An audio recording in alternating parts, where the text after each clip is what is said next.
Bonjour, bonsoir à tous, ici Skull Shadow de retour pour une théorie, ça faisait longtemps. Est-ce que je vous ai déjà dit que j'adore Glitch Studio? Le studio derrière entre autres Murder Drones, Digital Circus et Gaslight District. Or, il n'y a pas longtemps, je réfléchissais au mystère de Digital Circus, dont je ne vous ferai pas de résumé, car je pars du principe que si vous avez cliqué sur cette vidéo, vous connaissez la série, et un petit détail m'est venu en tête. Et depuis, je ne peux m'empêcher de regarder la série à travers ce nouveau prisme. Bon, il y a de fortes chances pour que cette théorie ait déjà vu le jour, mais ne l'ayant jamais vue, je vous partage là une réflexion de mon cru. Au début, je me demandais quel est le secret derrière ce cirque numérique. À quoi sert ce monde virtuel? Et la réponse que je n'arrive plus à m'ôter de la tête est la suivante: The Amazing Digital Circus serait The Truman Show.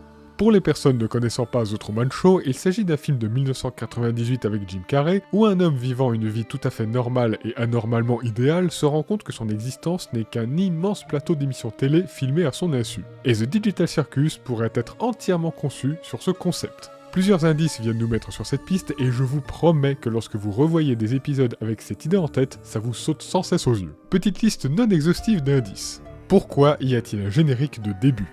Parce que si c'est un nouveau personnage, il va falloir qu'on refasse tout le générique. Pourquoi les jurons sont-ils interdits?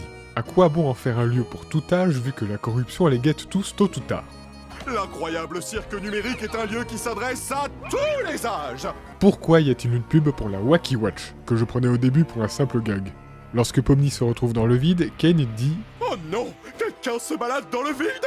Ça va absolument tout leur gâcher !» Ça va absolument tout leur gâcher, en anglais totally spoiled, comme si on spoilait la fin d'un film. Gâcher quoi? Kane planquerait-il des créations d'aventures au-delà du vide? Donc on sait déjà qu'il nous a menti au sujet du vide, mais plus important encore, qui ça leur? Les joueurs, entre guillemets, ou nous, les spectateurs? Sachant qu'au-delà du vide, il y a la réalité. Dans l'épisode 6, qui est le comité? Je souhaite remercier le comité. Époustouflant, les comités va trop kiffer. Et d'ailleurs, pourquoi Bubble a une caméra? Pourquoi, et surtout pour qui, faire cette cérémonie des prix Bubble? C'est l'heure de la cérémonie des Bubbles. Kane dit que les aventures servent à garder les joueurs sains mentalement. C'est des escapades amusantes pour nous empêcher de perdre la boule. Sauf que certaines aventures peuvent être horrifiques. Et au témoin d'un doute, mais il me semble que la corruption paraît être majoritairement provoquée par des sentiments négatifs. Les aventures serviraient en réalité à pimenter l'émission, comme leur nom l'indique, à faire vivre des aventures aux héros au fur et à mesure des épisodes. D'ailleurs, si Kane enchaîne 2 aventures horrifiques, la seconde encore plus effroyable que la première, serait-ce parce que l'épisode précédent aurait beaucoup plu au public? Ce n'est qu'une hypothèse. Et enfin, bien que Kane soit l'esprit gérant ce monde numérique, il ne maîtrise pas tout. Lorsque Zooble dit « La possibilité d'avoir des relations sexuelles. Kane panique avant même qu'elle le dise, comme s'il savait qu'il allait subir un effacement de mémoire.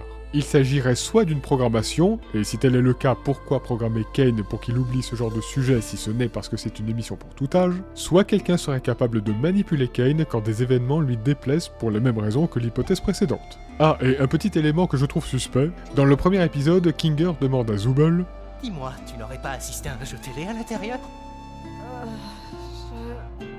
Qu'est-ce que tu racontes? Un jeu télévisé. Demander ça n'aurait aucun sens, même pour Kinger qui garde généralement un fond de raison, même en pleine lumière. Et à ce moment, il se trouve à moitié dans la pénombre. À cela s'ajoutent d'autres détails, comme le fait que Jax puisse briser le 4e mur, ou le fait que Kane soit littéralement conçu pour le show et la présentation. Il y a donc de fortes chances pour que Digital Circus soit une émission. Dans les bureaux de CNA, nous pouvons voir un carton avec copyright, ce qui signifie qu'il y a des histoires de droit sur une création. Mais comment seraient sélectionnés les candidats, sachant qu'ils ne pourront plus jamais ressortir et risquent de finir fous? Ils seraient choisis parce que ces derniers sont malheureux dans la réalité. Jax semble traumatisé par sa vie et fait le choix de ne pas revenir, Ragata avait une relation toxique avec sa mère dans la ferme, Gangle avait renoncé à sa passion et s'est plié au formatage de la société, en plus de peut-être ne pas s'aimer, et Pomni s'ennuyait à mourir dans sa vie au point d'aller filmer des bâtiments abandonnés. Mais il ne serait pas impossible que cette émission ait été abandonnée. En effet, les bureaux sur les photos semblent toujours désertés et le seul PC allumé semble très vieux et sale. Mais dans ce cas-là, comment les joueurs seraient-ils arrivés ici s'ils n'ont pas été choisis? Certains comme Kinger sont sûrement arrivés là lorsque l'émission était en cours, Ça fait des années qu'on est là, et ce bon vieux Kinger, là-bas, a priori, c'est notre doyen. tandis que d'autres sont sûrement arrivés par hasard. Pomni aimant visiter les bâtiments abandonnés, peut-être a-t-elle essayé ce casque des vieux bureaux de CNA. À moins que tous, à part Kinger, aient été attirés ici par hasard entre guillemets. Après tout, je trouve toujours ça suspect que Jax demande à Kane, Kane, c'est un de tes PNG ou c'est encore un nouveau pigeon? comme si c'était lui qui avait attiré Pomni et les autres. Mais si l'émission est abandonnée, pourquoi Kane continuerait-il? Tout simplement parce que, étant une IA, il poursuivrait son œuvre car il est programmé pour. C'est sa seule raison d'être. Bien que je n'arrive toujours pas à me faire à l'idée que ce soit une IA. Mais alors, parce qu'on aime bien les mais ici, qu'en serait-il du fameux comité? Le comité? Puisqu'il n'y aurait pas d'humains votants, il serait alors plutôt constitué de mannequins. Taisez-vous.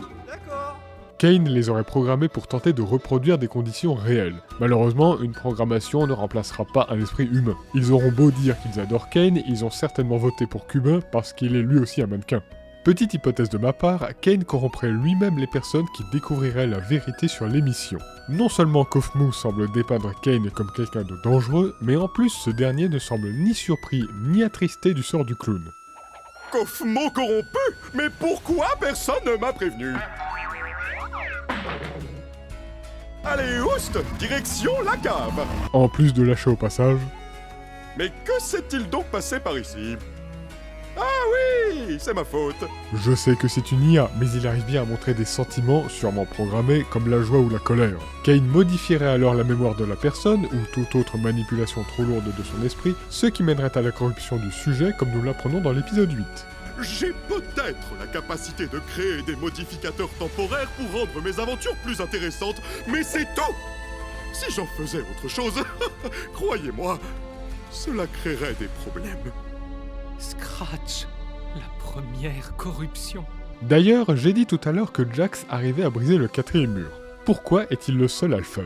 Peut-être parce qu'il est le seul à être en contact avec ses amis corrompus qui lui auraient permis de voir la vérité. Il garderait ça secret pour ne pas être envoyé à la cave à son tour. Non, parce que en plus de briser le 4e mur, il a une vision très spécifique de la situation. Qu'on le veuille ou non, on est tous devenus une bande de personnages de carton. Nous sommes tous devenus des archétypes.